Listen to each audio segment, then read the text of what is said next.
How to deposit in MEXC.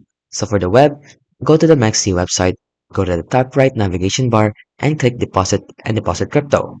Select the crypto you wish to deposit and the corresponding network. Just copy the deposit address to the withdrawal platform. Then copy the memo or tag to the withdrawal platform. Then complete the withdrawal on the withdrawal platform and wait for the deposit to be credited.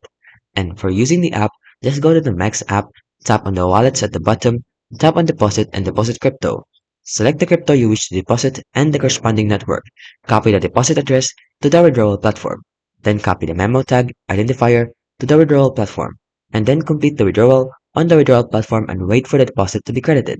And here are some things to note. Some tokens require memo or tag information when making deposits or withdrawals to ensure the uniqueness of the deposit address. An incorrect memo or tag details will result in a failed deposit or withdrawal.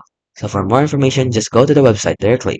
And there are also certain tokens like LUNC will incur a fee charged by the official smart contract during deposits.